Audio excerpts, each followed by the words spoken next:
Esame svečiuose pas filosofą Krescencijų Stoškų namuose. Šiandien vasario 16-osios išvakarės, kovo mėnesį, kovo 11-osios jubiliejus, 20-metis naujosios nepriklausomybės. Teko skaityti, kad šita situacija dabar mes esame 38 metų situacijoje. Nu tai čia tokios užuominos, kad liko nedaug, maždaug 2 metai. Iki karo. Iki karo arba iki nepriklausomybės praradimo.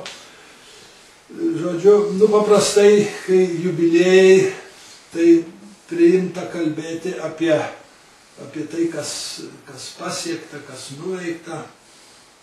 Nu, nežinau, kaip jūs čia pasakysit, bet aš labai liūdnai matau šitą jubiliejų. Čia, kad ta ekonominė krizė, nu tai čia nėra turbūt baisiausias dalykas. Aš nežinau, matau ir moralės, dvasinę krizę. Ir dabar, sakykime, sako žurnalistams, o jūs tik tai viskas blogai, kas blogai, nepakeliat nuotaikos žmonėms.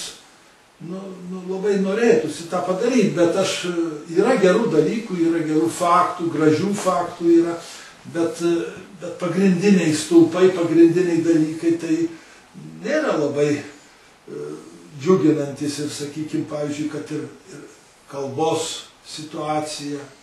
Nu, aiškiai matome, kad anglėjame, kad prarandame tą kalbą ir čia tos diskusijos dabar vyksta.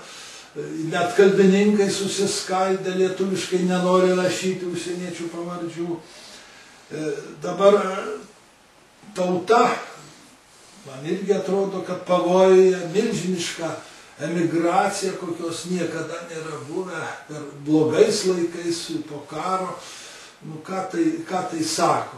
Kad čia ateis kiti, juk gamta tuštumos, kaip sakoma, nepripažįsta. Nu, ir pati valstybė pavojuje, aš turiu omeny, sakant, Rusija ir Rusijos sandėrį ten su Vokietija, sakykime, pavyzdžiui, ekonominis sandėris ir Prancūzija laikysena Rusijos atžvilgių, sakykime, jau laivą parduoda, kuris Gruziją užimtų per 45 valandas. Tai Lietuva turbūt tuo labiau, nes jinai neturi turbūt nei vieno tanko, žodžiu, Rusija nei kiek nedemokratiškėja. Ir tai aš, gerbiamas filosofė, norėčiau dabar jau leisti jums papasakoti, kaip jūs pasitinkat vasario 16-ąją, čia pat kovo 11-ąją, kokius jūs pavojus matot ir kokias išeitis galbūt. Ką daryti reikėtų? Pirmiausia, aš norėčiau padėkoti jums, kad jūs čia parodėte dėmesį, atvykdami ir pabandydami čia mums bendrom jėgom pasikalbėti apie tą rūpestį, kuris mus turbūt ir sujungia, kiek aš čia suprantu. Beveik aš galėčiau pakartoti jūsų žodžius ir po jais pasirašyti. Bet turbūt reikėtų gal pradėti šiek tiek mažesniais žingsniukais, aš tiek daug neprieksiu. Ne, tai žinoma, aišku. Kiek čia buvo iškelta, bet rūpestis iš esmės yra tas pats. Aš irgi dabar dairausi, ar čia yra kokių nors jėgų visuomenė, kurios galėtų šiek tiek mobilizuotis. Nu, jų, tiesą sakant, norus rodančių labai daug yra, kaip niekada nebuvo daug, bet jos tokios padrikos daugybė organizacijėlių yra, visos turi savo programas, jos labai nelinkusios kaip nors susitarti, nors visos jos suvokia tą gerai padėtį, kad yra atotrūkis didžiulis tarp valdžios ir visuomenės. Tai yra vienas iš simptomų, kodėl mums demokratija Lietuvoje taip, jos kūrimas taip nesisekė, kad valdžioj žmonės buvo atėjus, aš nežinau kaip vadinti, turbūt antroji ar trečioji generacija, kai prasidėjo sąjūdis, atėjo tie žmonės, kurie turėjo labai pragmatiškus interesus ir jie naudojosi Lietuvą, o ne galvojo, kaip atlikti savo priedermes, patarnauti savo kraštui, valstybei, tautai, visuomeniai.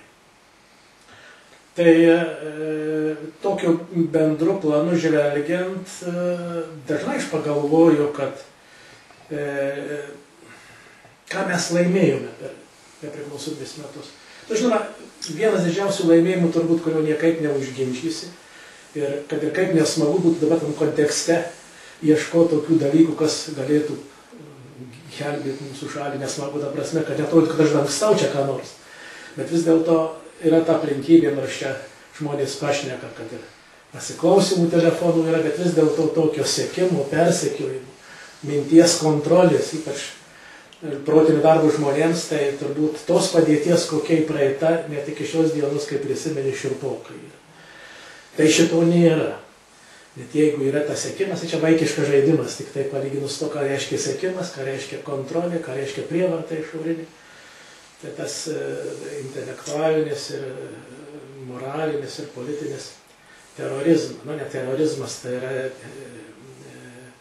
prievartos demonstravimas ir slėgimas.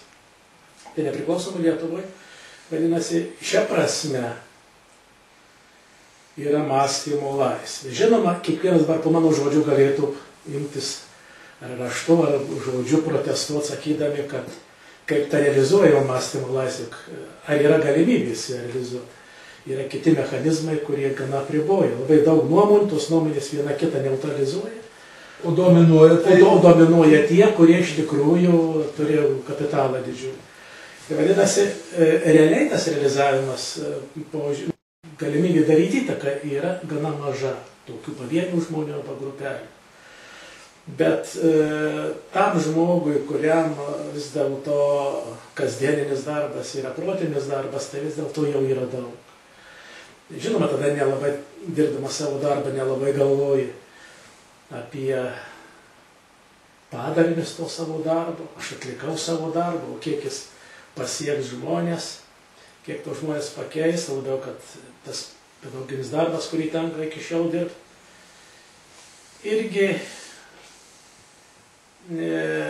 krizės būklė. Ką turite omeny? Tai yra, kad anksčiau buvo ideologinė prievarta.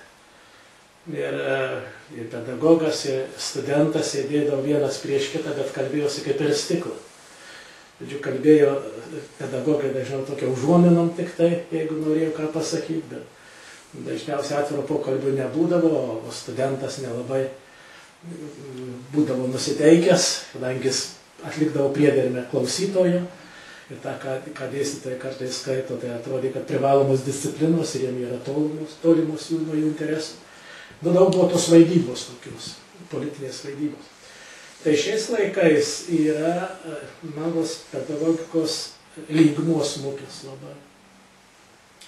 Tai yra, norėdami taip, kaip vidurinėse mokyklos kažkada buvo, norėdami išlaikyti tam tikrą, matyti, studentų skaičių, norėdami, kad ten jums sujunginėjimų kokių nebūtų, dabar reformos be paliovos vyksta. Jis ir pakelia nežmoniškai, tai nuleidžia kartelę iki kelio, jeigu taip sportiniais terminais kalba. Ir nestudijuojama, o imituojama studijos. Jūs turbūt, tarybiniais laikais būdavo iki nustatoma, ten kiek tų dvejetukininkų gali būti, kiek ten geresnio balų. Tai dabar padėtis nei kiek nėra geresnė, tada buvo dar jie kontrolė iš šalies, iš ministerijų, o dabar pačios mokyklos nenori turėti tokios padėties, kad studentai mažėtų, kad ten nubyrėtų, kad išlaikytų etatus. Tai ir kažkaip atsirado žmonės labai lengvai prisitaikė prie tokių sąlygų, kad kartais pagalvoju, net apskritai, kokiu teatru pavyko pavirsti pedagogiką. Dabar yra daug dalykų raštoraščių rašom, egzaminai laikomi, magistriniai, kokie ten kursiniai, ar tie vadinamieji bakalauriniai. Ir paskaitų konspektai, to špargalkės, tas pardavinėjimas visur, kur tik nori. Net pas mūsų mokyklos iškabinta, parduodu tokius. Galima jomis pasinaudoti? Tai daugybė, kai srautai tokie eina, tai visada tos prie tų temų prisitaikyti nelabai sunku. Ir taip išeina vadinasi, kad ypač neakivaizdininkai tai mėgsta, jie paprašo, dėstytojai sutinka su tokiam sąlygom. Vadinasi, mes parašysim namie, tai parašo, nusirašo, atsiunčia, tuos nurašytus įvertina. Taip gali iš tikrųjų studijas baigti, kada ypač neakivaizdinio studijas, turbūt iš viso prie knygos ir neatsisėda žmogus. Tai tas tokį įspūdį daro, žinot, kad ką dirbė atrodo iš viso. Ir paskui dar tie pedagogai, kurie šiek tiek turbūt reikalavimus aukštesnius kelia, dar turi konfliktų su tą aplinką. Bet ką darys, čia viena iš detalių tokių. Tai gal vakaruose taip nėra, jeigu kalbama, kad ten reikia važiuoti į Oksfordus, kitur, kadangi ten visai kitas lygis, žodžiu, to dėstymo, mokymo. Tai šito be abejo tikrai nėra. Ten, kad būtų tokie interesai, nes daugelis, aš žinau, gal, žinot, tų universitetų ten lygiai visokių yra. Bet tokiuose normaliuose universitetuose, apie Oksfordą aš jau nekalbu, žinot, tai yra klasikinis universitetas, kuriame ten jau nebejotinai senos patirtis ir galbūt atvažiavęs žmogus žino, kad jis kur pateko. Žino, kad bus čia aukšti reikalavimai, jis žino, kad jam reikia mokėti dažnai arba kas nors jį išlaiko. Net jeigu neišlaiko, jis dar turi kokių nors planų, gal kartais ir grįžt kitas, jis užsiangažavę žmonės. Kitokio nereiktų tenai. Taip, o čia atvažiuoja, sako... Jam diplomą reikia. Taip, įsivaizduoju, dabar pačioj programoje, nuo pat pačių sasyta. Studentas renkas iš 15 arba 20 disciplinų, iki šiol dabektėlėje. Rašo jie greitai, jis turi 2, 3, 4 vietą. Tai kuria specialybė susirenka iš viso 16 vietos studentą. Vadinasi, jokio interesų pašaukimo, jokio apie tai net negalvoju. Ir kai tiesa, sako, aš visai nenorėjau. Vienas ten pasipažino, sako, aš net nežinojau, kur įstosiu. Atvažiavau, sako, sužinojau, tik tai buvo vieta, sako, pasiūliau, čia atsisėdau. Tai ištisuose kursuose nėra žmonių, kartais tokių, kurie būtų pasirinkę savo specialiai. Dabar neseniai čia viena buvo studentėlė, kuri atėjus visai nesiruošusi ir klausiu, tai sakau, tai gal ką nors vis tiek reikėtų paskaityti. Sakau, tai vis tiek studijuojate. Tai sako, aš rimtai nestudijuoju. Drįsta pasakyti. Taip, sako, man jūs suprantate, sako, dabar diplomai visur reikalingi. Neturiu ką tada sakyti. Tai va tokios praktikos. Žinoma, čia aš nusukau į tokią siaurą sritį, bet panaši padėtis yra ir daugelį kitų sričių. Pavyzdžiui, galim grįžti prie svarbiausio lyg tokio simbolio, kuris buvo Lietuvoje. Tai man labai simptomiškas buvo tas reiškinys, tas vadinamas įvaizdžio kūrimas. Juk labai politikai susidomėjo įvaizdžio kūrimu. Aš atsimenu dar Brazauskas, kai pradėjo savo prezidentavimo metus, tokią tarybą buvo sukūręs. Ir toj tarybai buvo iškelta jau nešta idėja, pagalvokim, pasitarkim dėl įvaizdžio kūrimo, sako. Kadangi dabar tiesiog tokie pavačiai yra, kad kiekviena šalis pristato save rinkoje, tai mes keli tik tai leptelėjome jam, kad gal pirmiau reikia apsišluoti, pasižiūrėti, kad čia tas įvaizdis būtų Lietuvai, svečiams, tai kurie atvažiuoja.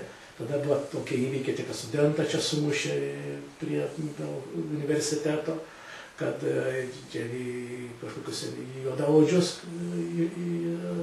apspjaudė, dar kažkokie ten dalykai buvo, paskui buvo tos bombų sprogdinimai. Tai sakom, gal čia padaryti, kad tas šioks toks įvaizdis formuotas. Geriausias pristatymas savo, tai turėtų gerą išvaizdą, o ne užsidėti kaukę, kurie parodytų, kokie mes esame reikšmingi. Tai įsivaizduojat, juk kur pasaulyje taip galėjo atsitikti, kad pasirinkusi tauta priedangos įvaizdį, aš jau taip drįsiu pavadinti, kad esame drąsų žmonės, ruošė projektą didžiulį, kuris kainavo 58 milijonus.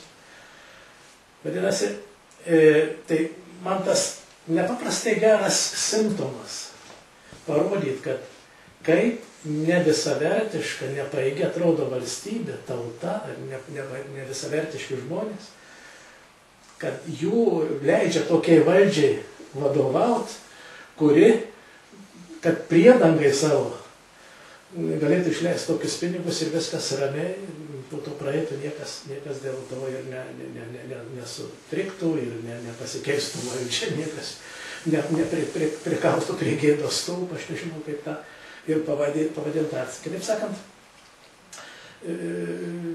visose srityse yra toks atsiradęs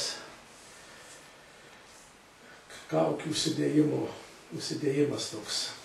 Aš turbūt, jeigu čia kūrė postmodernizmą Lietuvoje, o ne Prancūzijoje, tai vietoj simuliakrų jie turbūt vartoja žodį kaukė. Tai yra tokios iškrikščios kaukės, kad atrodytum geresnis, tai reikia kaip nors uždengti savo nepakankamumą, ribotumą. Tai tas padarinys yra vienas iš simptomų to proceso, kuris prasidėjo Lietuvos nepriklausomybė ir žmonės nusivylė nepriklausomybę. Nelabai skirtingai reagavo, daug reagavimo būdų, bet visi jie turi vieną bendrą bruožą, kad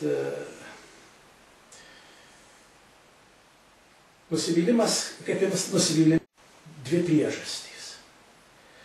Kažkada Kierkegaras manas labai gražiai yra pasakęs, jeigu, sako, mergaitė apgavo jaunuolis, tai iš pradžių jį pykstant jo, koks žmonė, kai jis daug geresnis, iš tai, kad dabar pasirodė sukčius, apgavikas, tai mintis kyla kaip nors jam pakenkti, o paskui pradeda galvoti, tai aš nieko verta matyti, kad jis mane paliko. Vadinasi, yra tokie kompleksai nukreipti prieš kitą, kai nusiviliama, ir prieš save kartu. Tai yra du tipai žmonių, kurie daugiau reaguoja kaltindami kitą, kiti, kurie save, tai tie vadinami, čia turbūt tiktų dviejų charakterių tipą paminėti, tą intravertų ir ekstravertų, kurį Jungas yra pasiūlęs. Tai ekstravertai, tie vadinami orientuoti išorę, tai jie pirmiausia kaltininkų ieško aplinkoje, intravertai į save patį. Tai tie, kurie nepriklausomybėj matė priežastį, tai nepriklausomai Lietuvoje matė kaltę ten, tie, kurie ten apgavikai yra konkurencijoje, pavyzdžiui, arba valdžios nuskriausti, tai jie tą neapykantą lieja prieš aplinką, kurioje gyvena, tai didelį dalis jų ten prasideda spraudinimai, juk nuo to prasidėjo, vėliais kerštavimo būdais. O tie, kurie į save orientuoti, tai pats efektyviausias ginklas yra savižudybės. Tai turbūt geras indikatorius, antras po to, ką aš sakiau, po tos įvaizdžių kūrimo, kad su mumis negerai, kad Lietuvoje yra toks didžiulis, per visą Lietuvos istoriją tikriausiai nėra, aš jokių duomenų nesuradęs. Aš tą temą domėjausi tarybiniais laikais. Tai ten buvo Austrija, Vengrija, labiausiai savižudžių kraštai. Ir ten tik daugiausia buvo pakilę prieš Antrąjį pasaulinį karą, kad 3400 tūkstančių gyventojų. O mes apie 40 metų kaip laiko turime. Tai, kiti sako, tai pasaulyje aukščiausias galimas daiktas. Tai neišgero šitai. Ir dabar mokinukai jau paskaičiuoja, kad net po kelios klasės per metus jau vien to valstybė faktoriai užtektų, kad taip visus žmonės ant kojų sukelia. Lenkijoje prieš keletą metų nusižudė mergaitė per tokius draugų persekiojimus. Ir ten buvo gedulo diena paskelbta Lenkijoje. Kiti, kai ištavo, sakau, kitas juokiasi, sako, tai jie ten padarė simbolį atseit, kad ten negi ten nesižudo, sako. Tai aš manau, kad galima statistiką pasižiūrėti, kokias ten savižudybių procentas. Ten turbūt daugiau stipresnė katalikybė ir tai daug reikšmės turi. Daugiau protestantiškose kraštuose žudosi. O Lietuvai šitokių mastų tai sunkiai įsivaizduojami. kaip jie galėjo būti. Žinoma, tarybės laikais jau jų buvo gana aukštas procentas Lietuvoje. Bet vis dėlto tas nusivylimas tais lūkesčiais, kurie buvo atėję su Sąjūdžiu, tiek žmonėms skaudus, kad jie persiduoda į įvairias kartas ir visi dėl to dabar jaučia į savo nevirsartiškumą arba pasirengę yra tą pasaulį suardyti, kuriame jie gyvena. Tai ką jie daro? Žinoma, patys aktyviausi žmonės po savižudžių bėga į Rusiją. Tai yra irgi liūdėjimas, kad saugumo krašte nėra. Tai dabar gal man įdomu, kaip, sakykime, situacija, aš truputėlį galvoju prieš karą, po vasario 16-20-metis. Tengi dabar mes jau įvertinom tą 20-metį įvairiais rakursais ir vis dėlto tai daug ko pasiekėm tada. Dabar jau kitokia situacija, tada ir kalba nebuvo pavojuje, ir tiek emigracijos nebuvo, ir žodžiu, ir dvasingumas visai kitas, kaip sakom, paskui patriotizmo buvo, žmonės vis dėlto okupacijos metais iki 53 metų priešinosi, žodžiu, buvo. Dabar įstojom į Europos Sąjungą ir aš norėčiau, kad jūs Europos Sąjunga jau naujų, nepatirtų iššūkių mums atnešė. Ir aš kartais pagalvoju, jeigu dabar 38 metai, tai tada jau buvo gana garsiai ir drąsiai kalbama, kad Tarybų Sąjungoje gerai, kad Tarybų Sąjunga, žodžiu, čia visiškai neblogai, kai kurie žmonės ir intėje perėjo jau į tuos kairiuosius, jie paskui pamatė, kas atsitiko. Ar dabar jums neatrodo, kad, sakykime, taip dabar gerai, Europos Sąjunga, kosmopolitizmas gerai, liberalizmas gerai, kas atėjo su Europos Sąjunga, su mūsų išlaisvėjimu, o nacionalizmas negerai. O dabar šiandien tarp rytų ir vakarų televizijos laidoje Gintaras Songaila kalba apie patriotizmą, apie tautiškumą, apie nacionalizmą, o jo oponentas, daktaras Riomerio universiteto Bielskis, visiškai oponuoja. Beveik ištisai jie nesutinka. Tai kaip čia dabar jums atrodo? Juk vertybės tos yra, vertybės tauta, tautiškumas, tautinė kultūra. Keletą veiksnių čia turbūt bus susiję, kad tas bėgimas nuo tautinės valstybės vyksta ir tas kosmopolitizmo tendencijos plinta.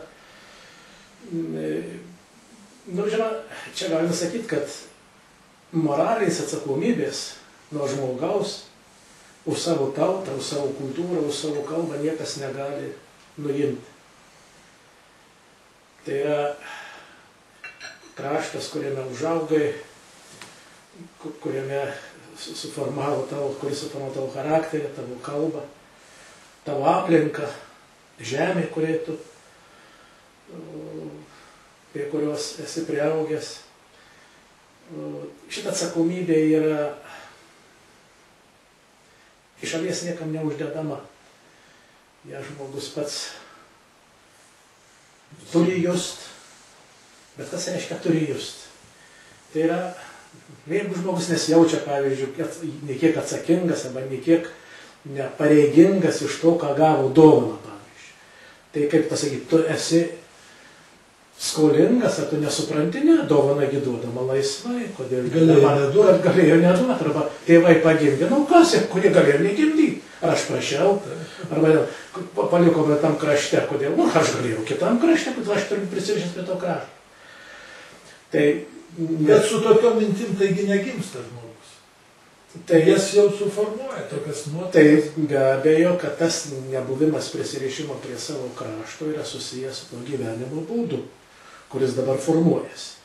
Čia dėl tos po keletą veiksnių yra, kad buvo labai lengva tokį prisirišusį žmogų formuoti kaimo bendruomenį, kur visi yra aplinkos žmonės, jo kontrolė ir jo šventenybės ten iškeliamos, ten jau šventyklos, ten jau takai numinti, visas gyvenimo formas jis ten turi, bet miesto gyvenimas yra visada šiek tiek kosmopolitiškesnis, kadangi yra nedaug kultūrų maišymas. Nes civilizacija nuo senų laikų jau tokį antspaudą turi, kad atėjęs žmogus į miestą, jis jau daugiau turi sąmoningai pasirinkimą negu kaimo žmogus. Kaimo žmogus jis nesirinkdamas pasirenka.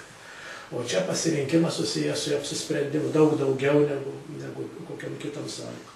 Prie to dar prisidėjo prie dabartinio miesto tas istorinis pokytis, lūžis. Iki iš tikrųjų pamokos antro pasaulinio karo, pirmo ir antro pasaulinio karo yra saistomos su nacionaliniu valstybių agresyvumu.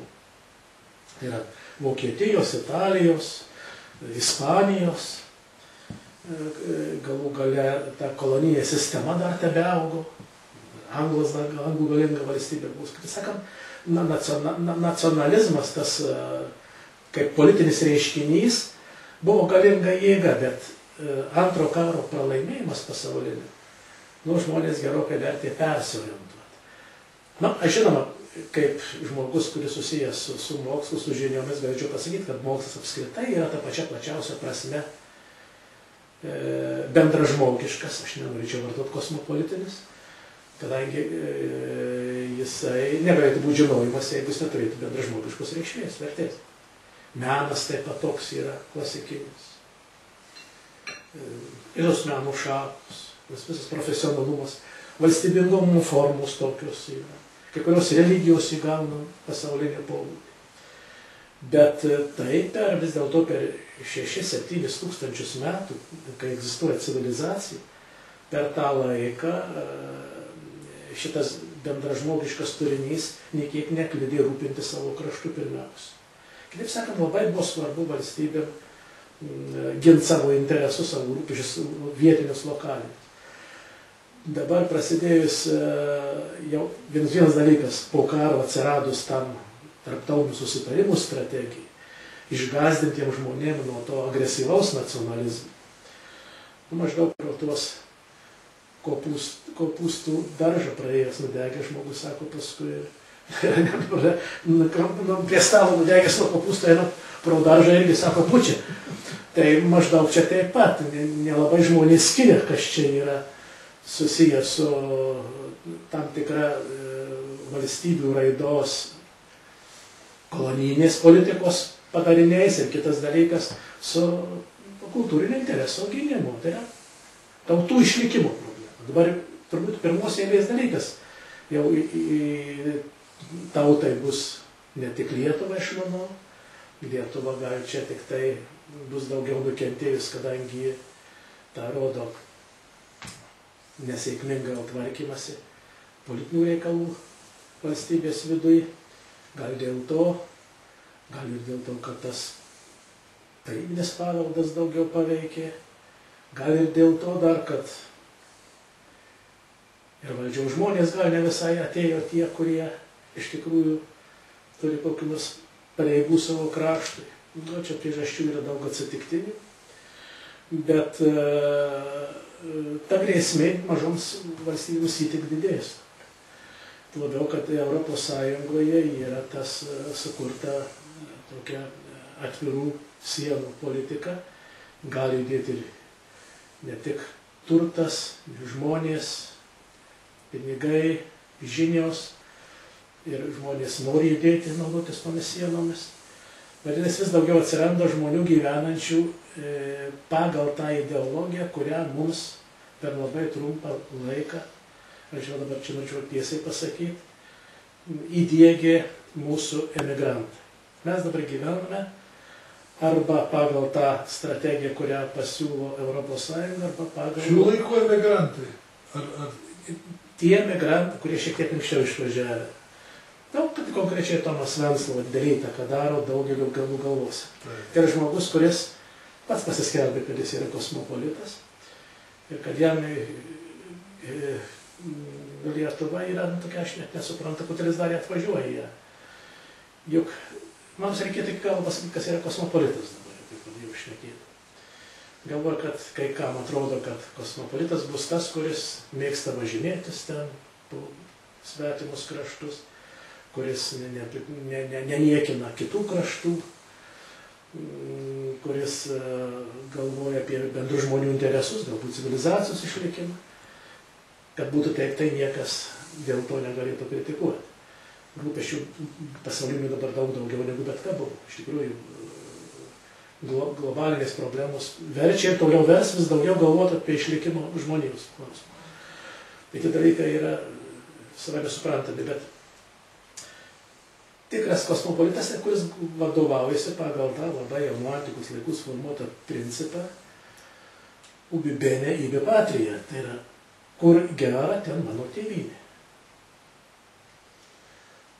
Koks tas žmogus yra? Tai jis turi tėvynę, sakykime konkrečiai Tomas Venclova. Ten Amerika jo tėvynė jau. Jeigu... Nes ten geriau? Na tai, bet jeigu bus Kinijoje geriau, vadinasi, važiuosi į Kiniją. Tai mano galva reikia tiesiai sakyti, kad tikras kosmopolitas, kuris ieško ten, kur geriausiai pakrautas stalas, tai yra duoneliautojas. Vadinasi, jis nuo vieno stalo nuvalgys, paskui prie antro, trečio, prie ketvirto. Tai moralinio požiūrį man toks žmonių elgesys labai netrodo įkvepiantis. Juk ir jis iš esmės palieka savo kraštą, atsisakęs bet kokių pareigų tam, kuris jį suformulavo, užaugino. Nuvažiavęs ten jis valgo prie svetimo stalo, ar jis prisileidžia į tie žmonės, kurie sukūrė savo kultūrą, savo valstybę, taigi jis apvalgo ir tuos. Ir galų gale jis bėga vėl į trečią vietą ir daro tai, ką net jau pagal tą globalinę strategiją neturėtų daryti, tai yra jis nesirūpina lokalumu. Bet jis ir, jeigu turėtų omeny Tomą Venclovą, tai jis nėra tolerantiškas. Jis kalba apie toleranciją, bet jis mūsų atžvilgiu netolerantiškas. Jisai mes žydšaudžiai, kodėl mes nesimušam į krūtinę. Nu tai šitas vienas momentas, bet ir šiaip, tai kad jūs prisiryčia, jūs į kaimą važiuojat, aš turiu omeny vieną jo interviu, va čia praėjusiais metais padaryta. Tai jisai, jis nėra pakantus, nu gerai, nu sakykime, aš toleruoju, jis toks, nu, poetas,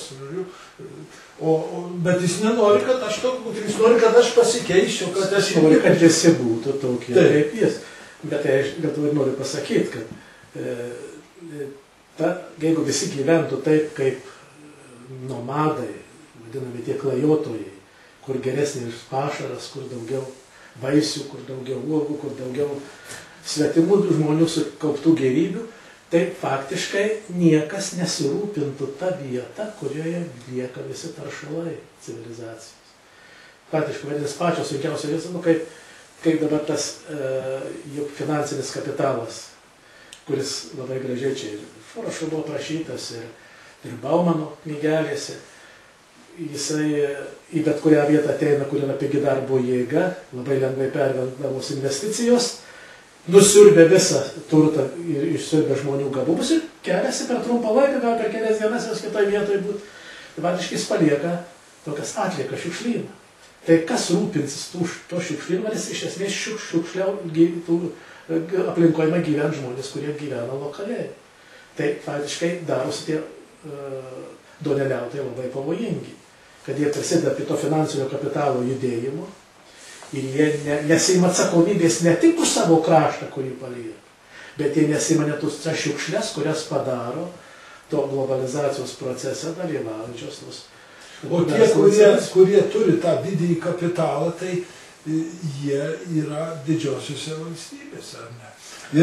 Ir va tokios, sakykime, mūsų Lietuva arba ir kitas kraštas geras, potviniai negresia, dygumos negresia ir čia galima, taigi Vaišvilas sakė, kiniečiai superka salas, žemės superka, okupuoja šitaip, sako. Bet tai Lietuvoje jau čia irgi čia pat, jau nereikia nei salų, čia jau nekartai. Jūs, kai kalbėjot šitam Lietuvai pagražinti draugijos suvažiavime, jūs sujaudinot mus visus tuo faktu, kad jau galvojama miškus parduoti.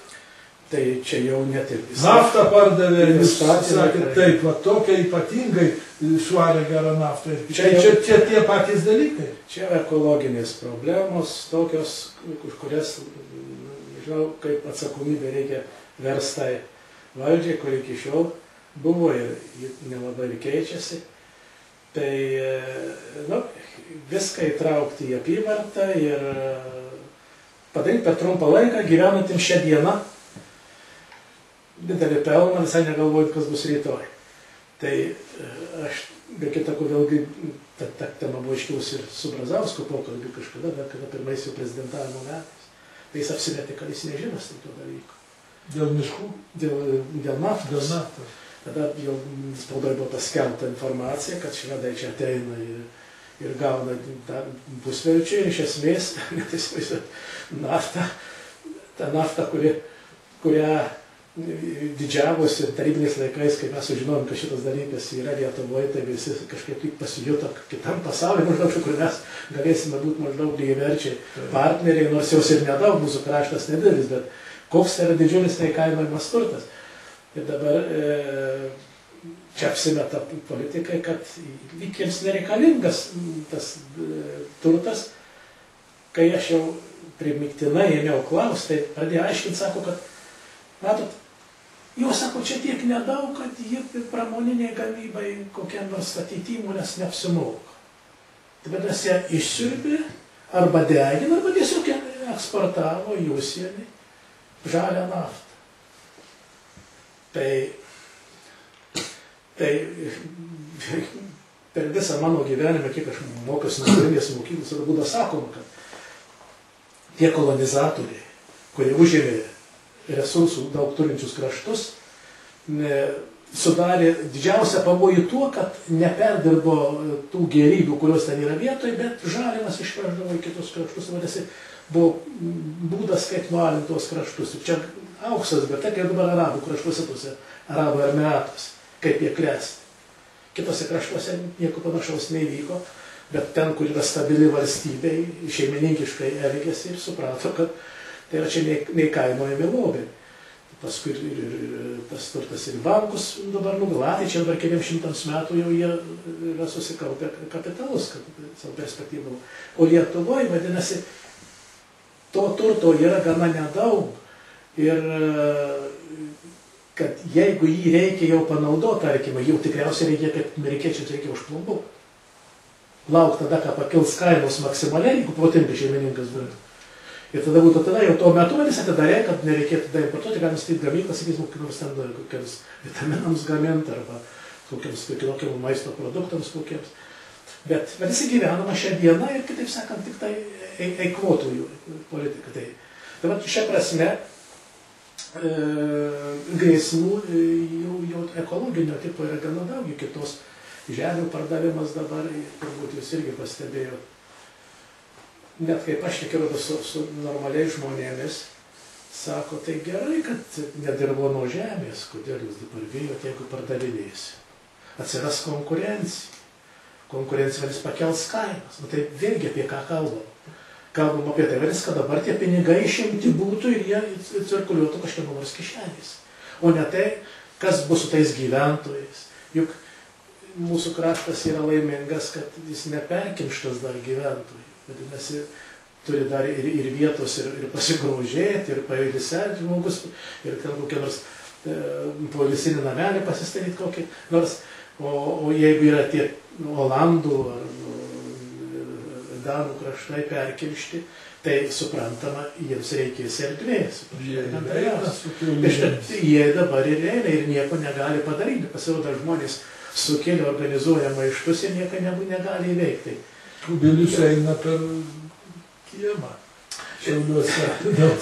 Tai matot, kokia jau dabar padėtis, dar pati pradžia tik tai, dar nėra galimybės parduoti, nuo tik tai 11 metų pradės pardavinėti žemės. Ar netidėta?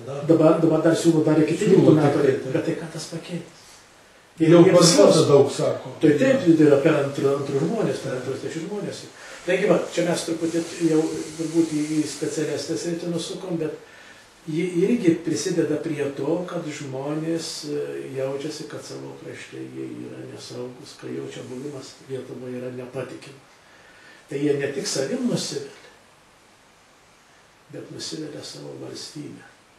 Bet dabar jau, žodžiu, kai pagalvoji, kaip čia atsitiko, kad, kaip jūs sakot, gal mes iš nevilties ar iš neišmanimo, nu, sakykime, jau kelintą kartą kokį Seimą mes išrenkam. Nu, ir šitas jau ypatingas. Ir vėl, bet po 3 metų bus Seimo rinkimai, tai bus dar blogiau. Dabar jau aš nežinau, čia tiesiog jau ne Seimas, o komedija. Tai gal nuo čia reikia pradėti, Bražėnas vis sako, pirmiausiai išsirinkim gerą valdžią, gerą Seimą. Bet kaip blogesnis tas Seimas, kaip blogesnis. Aš tai siūlyčiau labai nuo didelių žingsnelių reikėtų pradėti, bet kaip sunku susitarti, tai kartais paskui nuleidė galvą.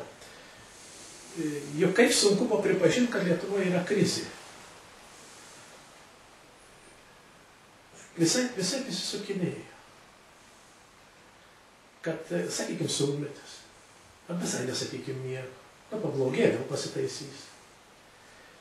Bet juk krizė, kas šiek tiek supranta, ką ta žodis reiškia, tai yra pats aiškiausias priminimas, kad taip toliau gyventi negalima. Vadinasi, yra padėtis, kuri priverčia žmogų keisti savo gyvenimo būdą, strategiją, planus, ką nors.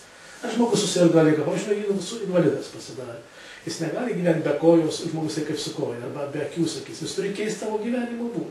Lygiai tas pačia. Tai tas priminimas, kad būdą reikia pakeisti. O nelauk, sako, vėl ateis gerai ir vėl darysim taip pat kaip iki šiol. Tai pirmas dalykas suvokti, kad krizė šitaip yra neįveikimas. Ir kad su krizėms nebus susidoromas. Krizės padarys tik dažnesnis. Jeigu mes grįžtume prie tos pačios taktikos, kad ta eikvojimo, švaistimo, naudojimo gyvenimo šią dieną, tai užuot krizės pabaigos laukdami mes prisigimdysime turbūt tokią padėtį, kad vėl reikės ne tik atskiras tautas, bet ir pačią žmoniją gelbėti. Tikriausiai taip jau prasideda tas procesas. Taigi, vadis, tai tas pat reikia pasakyti ir apie dvasinę būklę iš tikrųjų. Taip toliau, su tokia moralinė nuostatom gyventi neįmanoma, su tokia teisinė sistema neįmanoma gyventi. Todėl aš dar prie to pripažinimo, kad dabar yra krizė, norėčiau pridėti dabar savo kolegos, jūs minėjote Alfonsą Vaišvilą, pokalbį čia su juo, tai jis gerą knygelę parašė. Apie 20 metų, ten kolektyvinėje, bet jis ten labai gerai tą teisinę, demokratinės sistemos pusę, teisingumo, demokratijos ir valstybingumo kriterijus aprašęs. Aš šią temą Lietuvų autorių knygos geresnės nesuskaitęs, dabar neseniai išėjus. Tai reikėtų, kad su šitokiais principais, tos principus reikėtų turbūt priimti visiems, ir kurie yra politikoje, ir kurie už politikos, tokią knygelę pasidėti ant stalo ir pradėti valstybę kurti iš naujo. Bet nuo ko pradėtą kūrimą, pirmiausia, reikia susitart, kad tą reikia daryti. Vadis reikalingas tam tikras švietimas visuotinis, kad ta tema būtų apsvarstoma visais lygiais, ir valdžioj, ir visuomenė. Ne taip, kad sakysime, čia paminėjom, toliau užviršų. Čia Maceina ir atkreipęs dėmesį, kad lietuviai nieko nuosekliai iki galo nepadaro. Jie užmojų daug turi, sako, jis vadina tą plačiažygiškumu. Jie galvoja greičiau padaryti, o greit negali padaryti, numoja ranką, vėl naują projektą rengia. Nu, tarp kitko, Andrius Bielskis daktaras sakė, kad aš skaičiau ir Maceiną, ir Šalkauskį, jie pasenę. Tai visi veikalai pasensta, bet reikia mokėti ir senus veikalus skaityti, nes juk jau tada skaitome labai senus veikalus iš Tukididą, iš Antikos, kokį ten, pavyzdžiui, Herodotą ir Platoną. Aš tai taip nemanau. Tai aš jam norėčiau ir atsakyti. Tai galima ir tas knygas skaityti iš naujo, bet Maceina, žinoma, Tai aišku, kiti laikai, kita situacija. Čia kalbėjai, tai terminologija kita, ir kultūros samprata kita, bet yra išmintingų dalykų, tai aš ir kalbu tik tai, kad Maceina yra labai daug pamokančių galvojimo apie tai, kas yra mūsų nacionalinis charakteris. Mums reikėtų suprasti. Tai va, jeigu, tai mes reikėtų... Tai ar jūs matot, kad va dabar, sakykime, jau mes čia esam 20-metį pagyvenę, ar jūs matot, kad vis dėlto mums pavyks kažkaip kultūros, dvasios krizę įveikti, ar kaip jūs? Man pats sunkiausias dalykas yra pranašauti. Aš jau negaliu būti pranašas. Jūs optimistas ar pesimistas? Aš labiau pesimistas esu, bet aš norėčiau apsilikti. Aš jau turbūt kaip Nyčė turėčiau atsakyti, nei pesimistas, nei optimistas. Norėtųsi įvertinti realiai situaciją. Jeigu nori ką nors susigaudyti, tai nereikėtų per daug nei melancholiją pult, nei per daug dangstytis, kad viskas bus gerai. Nei viena, nei kita iš tikrųjų nebus. O ieškoti tam tikros perspektyvos, už ko galima atvertis. Tai viltis yra ta, kad šiek tiek suaktyvėjęs yra visuomeninis judėjimas. Tam tikrų vilčių aš matau, perspektyva man jau nėra aiški, bet šiek tiek vilčių matau su to judėjimu, kurį čia dabar bando sukelti Jungtinis demokratinis judėjimas. Bet tokiam judėjimui reikia irgi daugiau pašalinės pagalbos. Tai bendro veikimo, o Lietuvai tą nebus lengva padaryti. Žinoma, yra galimybė, kad krizė gilės, o jeigu įgilės, tai gali būti neprognozuojami dalykai. Tai tada bus prasčiausias variantas, žinoma. Būtų gerai, kad būtų išlaviruota, valstybė keistusi evoliucionuodama. Nes Bielskis, matyt, bus prie tų žmonių, kurie norėtų revoliuciją daryti. Arba dabar yra tokių kairumų dar, kurie mano, kad ką nors galima pakeisti, yra rodant užpakalius, ar špygas, gegute kukuojant kokią nors. Aš kaip supratau, tai jam dabar viskas gerai. Viskas gerai čia. Europos Sąjunga tolerantiška, gina mūsų kalbas, kalba mūsų, žodžiu, viskas gerai. Su kalba, tai čia jau jūs teisus, kalbos iš tikrųjų problema yra rimta, bet čia jau atskira tema būtų diskutuoti. Atskirai kalbos žinoma neišgelbės, mums reikia gelbėti mūsų gyvenimo būdą, kultūrą kartu su tauta. Tai aš manyčiau, tai turbūt tokia programa dabar. Ne kokio tautos progreso, bet išlikimo. Tautos išlikimo turėtų būti valstybė. Visos pastangos mobilizuotos tam, kad jos užbėgtų už akių galimiems griūties atvejams, o jų gali būti iš bet kokios vietos ir nuskurdusių žmonių sluoksniai. Tokia grėsmė kelia ir valdžios bejėgiškumas, labai silpna valdžia. Ją pakeis bet kas gali, bet niekas negali alternatyvos pasiūlyti, bėda yra didžiausia ta. Jeigu mes žinotum, kad ateitų kokios nors jėgos pasirengusios čia kvalifikuotų žmonių, juk niekur nematyti aplinkui. Nėra ką išstatyti. Tie oponentai, kurie dabar yra dar silpnesni, arba bent jau nepranašesni už esą. Tai čia aš nesakau, kad pesimizmas tiesiog mes per mažai turime galimybės sukaupti tą informaciją visų tų jėgų veikimą, kuris dabar įtakoja mūsų. Tai kaip Justinas Marcinkevičius sakė, svarbiausia išlikti. Ir jūs tą patį pasakėte dabar. Tai jis sovietmečiu dar, man atrodo, šitaip sakė. Svarbiausia išlikti, nes iš tikrųjų tas Damoklo kardas kabo visą. Aš manau, sovietmečiu buvo mažesnis išlikimas. Jis buvo išlikimo problema stalinizmo laikotarpiu, visko galėjo būti. Bet paskui jau tas šiek tiek stabilizavos, jo išlikimo problema pasidarė ne pirmą vietą. O dabar iš tikrųjų pasidarė pirmam plane. Ir pirmiausia, mažos tautos Europos su ta bėda susidurs. Nes juk visa politika, kad ir kaip ji būtų denacionalizuota Europoje, kosmopolitiška, vis dėlto tas kosmopolitizmas daugiausia pasitarnauja didelėms valstybėms. Nes jos turi turtą, valdomas šalys turtų. Tai ten, kur to turto nedaug, kur tos intelektualinės pajėgos taip pat yra skurdžios, juk didelė protų dalis išvažiavusi, patys smalsiausi, energingiausi žmonės. Tai visą šitą reikėtų atstatyti mums, kurt programą, kaip sugrąžinti protus, kaip padaryti, kad tie resursai, kurių Lietuvoje dar yra, būtų nešvaistomi labai racionaliai, protingai. Tai yra šeimininkas atsirastų, šeimininkas, kuris galvoja apie rytojaus dieną reikia. O čia natūralu, kad žmogus turėtų turbūt kelt klausimų, matyti reikia valstybei.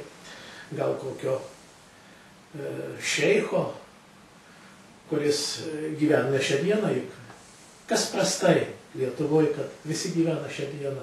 Valdžios keičiasi, sako, dabar kol kas pabūsim šiais metais, paskui pakeiskime ir tada klausimai, taip, imkime ir rytoj jau nebus.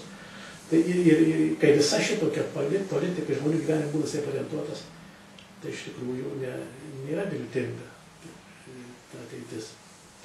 Bet visada tokiais atvejais užbaigiau labai paprastą lakonišką frazę, sako, nėra tokio blogo, kuris kaip nors neturėtų ir gerą, neišeitų į gerą, vadės nėra tokios padėties, kur apskritai perspektyvos neturėtų. Tai mums reikia tvertis už jo žinoma. Ne dėl to, kad ji labai būtų aiški, bet tik per prisirišimą prie jos ir mes įgausime šiek tiek jėgos. Gausime vilties, o viltį reikia išlaikyti. Ačiū. Ačiū Jums. Tai aš labai atsiprašau, kad čia taip viskas padrikai išėjo. Tai lyg daug temų, bet dėl to ir šokinėjau taip nuo vienos prie kitos.